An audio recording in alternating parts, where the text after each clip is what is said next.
Hello बच्चों, welcome back to conceptual business study solution.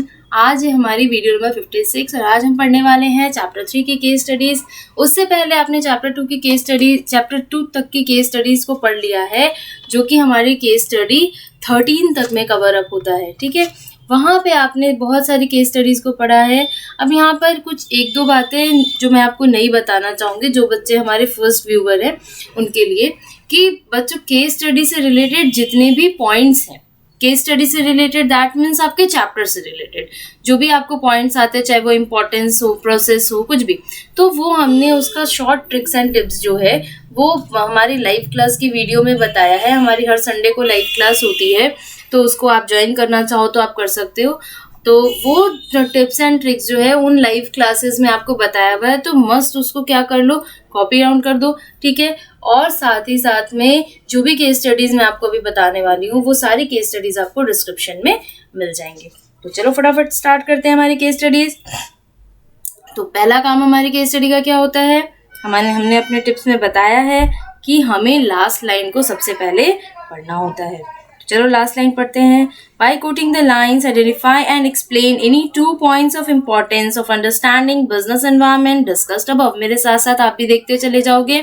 ठीक है, तो यहाँ पर बोल रहा है, चूंकि यहाँ तो हमें चैप्टर का नाम पता है, बट जब हम एग्जाम दे रहे होंगे तो हमें चैप्टर का नाम तो नहीं पता होगा ना।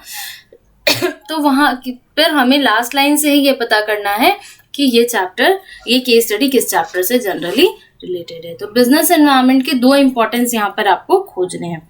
फटाफट चलो केस स्टडी पढ़ते हैं। The government is considering a pioneer proposal to launch a single debit cum credit card to increase the ease and uses for the consumers. ठीक है, एक वैसा कार्ड वो लॉन्च करना चाह रही है जिससे कि कंज्यूमर को क्या हो जाए, इजी हो जाए।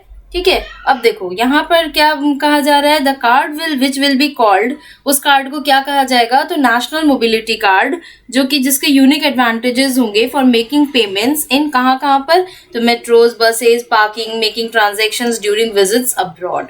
ठीक है, after hearing this news mega bank decided to launch, ध्यान देना कि ये न्यूज सुनने के बाद मेगा बैंक ने क्या किया, मेगा मोबिलिटी कार्ड उसने क्या किया है, देखो फर्स्ट मूवर एडवांटेज उठाया कि भाई ये मार्केट में आने वाला है, ये चीज नहीं आने वाली है, तो हमें मार्केट को कैसे कैप्चर करना है कि कंज्यूमर्स जो है वो हमारे सामान को क्या करें, ज्यादा परचेज करें। तो उसने क्या किया, मेगा मोबिलिटी कार्ड बनाया ऑन सिमिलर लाइंस। ठीक है, सारे वही पेमेंट मोड के लिए, so that they could be the first to exploit the opportunity। तो यहाँ से मिल गया आपको फर्स्ट मूवर एडवांटेज, अंडरलाइन कर लेना इसको, ये आपका पहला पॉइंट आपको मिल गया।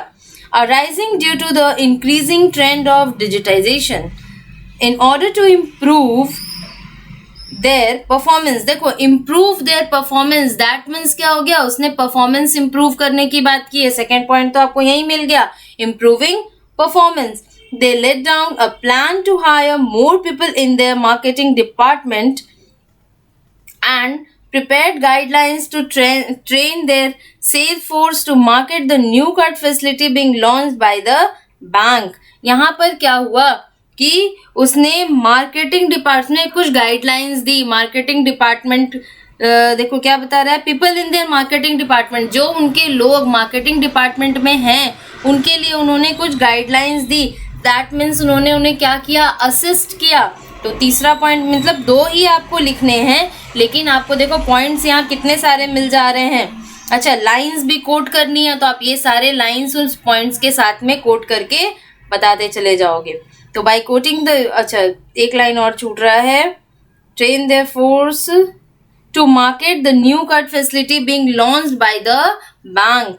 बाय कोटिंग द लाइन्स, ये तो हमने पढ़ लिया है क्वेश्चन। तो यहाँ पर हमें क्या है, बहुत सारे पॉइंट्स मिल गए। अच्छा, एक पॉइंट और हमें यहाँ पर मिल रहा है, जो कि लाइन आपको बताता है इम्प्रूव एग्जिस्टिंग कार्ड फैसिलिटी। देखो यहाँ पर कहा गया ना कि जो कार्ड फैसिलिटी अभी है उसे और इम्प्रूव किया गया, मीन्स आइडेंटिफाई किया गया और अर्ली वार्निंग सिग्नल को क्या किया गया है, पकड़ करके उस पर काम किया गया। तो यहाँ पर ये केस स्टडी हमारी इंपॉर्टेंस से रिलेटेड हो गई। आपको केस स्टडी से समझ में आएगा ना कि कैसे हमें उसमें से इंपॉर्टेंस मिल सकता है। कोई भी मार्केट में नई चीज लॉन्च कर रहा है, दैट मीन्स उसका फर्स्ट मूवर एडवांटेज उठा सकते हैं, इम्प्रूवमेंट कर सकते हैं, परफॉर्मेंस इम्प्रूव हुआ, हम अपने एम्प्लॉयज़ को जो है उसके बारे में ट्रेन कर सकते हैं। तो वहाँ पर हमारे पास में क्या हम लोग वर्ड यूज़ कर सकते हैं, असिस्ट किया हमने, और हम साथ ही साथ हम क्या कर रहे हैं, इम्प्रूवमेंट कर रहे हैं। ठीक है, क्यों? क्योंकि हमने देखा कि भैया और कंपनीज भी क्या कर सकती हैं, मार्केट में आ सकती हैं,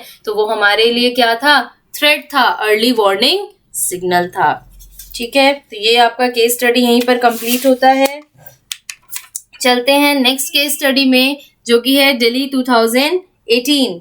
चलिए, ये केस स्टडीज जो है वो जनरली आपको अपने बुक्स में भी मिल जाएंगी, हो सकता है तो आप अपने बुक में भी एक बार सर्च कर लेना, क्योंकि बहुत कॉमन सी केस स्टडी मैंने ली है जो कि आपके सारे पॉइंट्स को सारे पॉइंट्स को लगभग कवर कर जाए। ठीक है, चाहे वो इम्पोर्टेंस हो, प्रोसेस हो, या फिर आपका एनवायरनमेंट से रिलेटेड कुछ भी हो। तो चलो देखते हैं next case study. Last line पढ़ते हैं, identify and state the feature of the concept discuss in the above paragraph. यहाँ पर बोल रहा है फीचर्स को क्या करना है, आपको आइडेंटिफाई करना है। तो फीचर्स हमारे पास क्या क्या होते हैं, फटाफट उसके पॉइंट को दिमाग में लाएंगे और उसके बाद केस स्टडी को पढ़ना शुरू करेंगे। साथ ही साथ एक क्वेश्चन और है हमारे पास यहाँ, also state any 4 points of importance of this concept. चलो इसकी बात हम लोग अभी रुक करके करते हैं। तो कॉन्सेप्ट से रिलेटेड, तो अब कॉन्सेप्ट यहाँ ढूंढना पड़ेगा। अभी तो आपको पता है कि चैप्टर बिजनेस एनवायरनमेंट का है तो उसी के कॉन्सेप्ट की बात होगी, लेकिन एग्जाम्स में अगर नहीं पता होगा तब यहाँ पर आपको क्या करना पड़ेगा, चैप्टर भी फाइंड आउट करना पड़ेगा कि किस चैप्टर से रिलेटेड यहाँ पर बात कही गई है। तो चलो स्टार्ट करते हैं। Konark limited is an electronics good manufacturing enterprise situated in Shivpuri, Madhya Pradesh. इससे तो हमें कोई मतलब नहीं होता कि कहाँ पर है। It is earning a very low revenue, underline the word very low revenue, बहुत कम पैसा कमा रही है। In comparison to competing, underline competing, compete करने वाली अपनी कंपनी से इलेक्ट्रॉनिक गुड्स मैन्युफैक्चरिंग एंटरप्राइज नोवा लिमिटेड, उससे वो कम कमा रही है। ठीक है, situated in Mumbai. Both Konark's and Nova's operations are affected directly by the, देखो यहाँ पर कौन कौन उन्हें डायरेक्टली अफेक्ट कर रहा है, डायरेक्टली वर्ड यूज किया गया, डायरेक्टली अफेक्ट कर रहा है। तो यहाँ पर क्या कौन कौन कर रहा है, investors, customers, competitors and suppliers. Underline करके रखो।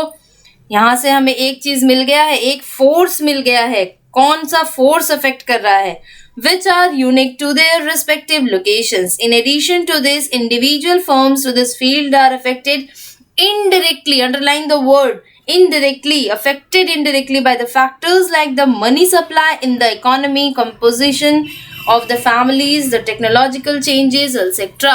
दोनों को अंडरलाइन करना है। एक डायरेक्टली इफेक्ट कर रहा है, एक इनडायरेक्टली इफेक्ट कर रहा है। तो डायरेक्टली इनडायरेक्टली जब भी कोई फोर्सेस हमें अफेक्ट करते हैं तो हम लोग उसको क्या बोलते हैं, specific forces and general forces, है ना। तो यहाँ पर हमें हमारा फीचर जो है वो मिल गया, और स्पेसिफिक और जनरल फोर्सेस हमने किस चैप्टर में पढ़ा है, तो बिजनेस एनवायरनमेंट में पढ़ा है। तो उसी बिजनेस एनवायरनमेंट का हमें क्या कर देना है, पॉइंट्स लिख देना है इम्पोर्टेंस का। तो यहाँ पर ये केस स्टडी लेने का 2 मोटिव था। पहला तो आपको चैप्टर का नेम भी फाइंड आउट करना पड़ सकता है, और दूसरा जब आपको बोलेगा कि उसके कोई भी पॉइंट इंपॉर्टेंस को लिखो या कुछ भी और लिखने के लिए कहा जाएगा, तो उसमें आपको केस स्टडी में जरूरी नहीं है कि वो सारी बातें मिल जाएं। कोई भी बोल रहा है एनी 4 इंपॉर्टेंस, मतलब कोई भी इंपॉर्टेंस आप उसमें से 4 लिख सकते हो। अभी मैंने आपको जस्ट पढ़ाया फर्स्ट मूवर एडवांटेजेस है, परफॉर्मेंस है, तो उस टाइप से कोई भी 4 आप उसमें दे सकते हो। चलो हमारी लास्ट केस स्टडी आज की पढ़ते हैं, जो कि है 2013। अच्छा, identify the business environment under 3 different dimensions bye coating from the above paragraph. यहाँ पर कुछ लाइंस दी हुई हैं और हमें क्या करना है, डायमेंशंस ढूंढने हैं। हमें पता है कि हमारे एनवायरनमेंट के कितने डायमेंशंस होते हैं। ठीक है, 5 डायमेंशंस है हमारे पास में। तो चलो देखते हैं यहाँ पर कौन कौन से एप्लीकेबल होंगे। As per the directions issued by the supreme court, the government passed N order to ban the cell of tobacco products within the area of 200 meters of all educational institutions as, देखो यहाँ पर क्या बोला गया? As per directions issued by the supreme court. जब supreme court ने आदेश दिया है, कोई भी अगर कोर्ट का आदेश रहा तो हम लोगों का क्या हो जाता है? Legal environment. लीगल और पॉलिटिकल में हमेशा कंफ्यूज करते हो, तो क्या बोलते हैं, परेशान नहीं होना है उसमें। क्यों? लीगल कब होगा? जब कानून ने कुछ ऑर्डर दिया, सरकार ने कुछ नीति बनाई, सरकार ने कुछ पॉलिसीज बनाई, तो वो पॉलिटिकल हो जाएगा। ठीक है, इसमें एकदम कंफ्यूज नहीं होना। It's consumption is injurious to health. इसका जो कंजम्पशन है वो इंजूरियस है। सही बात है भाई। People are becoming more conscious about health and fitness. This indicates the government attitude towards this business. अब देखो, यहाँ पर ये मैंने पूरी केस स्टडी तो पढ़ दी। अब कैसे कैसे लाइन और कैसे हमें जो है इन्वायरमेंट का पता चल रहा है। तो सबसे पहले लाइन में हमें बताया गया कि सुप्रीम कोर्ट का आदेश है, तो वो लीगल एनवायरमेंट हो गया। लेकिन सरकार ने क्या कहा? गवर्नमेंट, उसके आगे जो बोल रहा है वो ध्यान दो। Government passed N order to ban. Government ने आदेश दिया कि तंबाकू के सेल को 200 मीटर तक, एजुकेशनल इंस्टीट्यूट के 200 मीटर तक बैन किया जाएगा। तो ये गवर्नमेंट की पॉलिसी है, तो यहाँ पर ये क्या हो जाएगा? हमारा पॉलिटिकल एनवायरमेंट। उसके बाद में जब आप पीपल के हेल्थ एंड फिटनेस को लेकर के अवेयर हो, मीन्स आप अपनी सोसाइटी के बारे में सोच रहे हो ना, कि हमारी सोसाइटी क्या होनी चाहिए? हेल्दी और फिट होनी चाहिए। तो यहाँ पर ये तीनों एनवायरनमेंट हमारे पास में आ जाते हैं। तो बच्चों, आज की स्टडी हमें इतनी पढ़नी थी। ठीक है, उसके बाद नेक्स्ट क्लास में हम लोग कुछ और छोटी छोटी केस स्टडीज को पढ़ेंगे और कुछ एक आध लॉन्ग केस स्टडी भी पढ़ेंगे, और फिर उसके बाद में चैप्टर 4 की केस स्टडी स्टार्ट करेंगे। तब तक के लिए bye bye, have a nice day, take care and like, comment and share.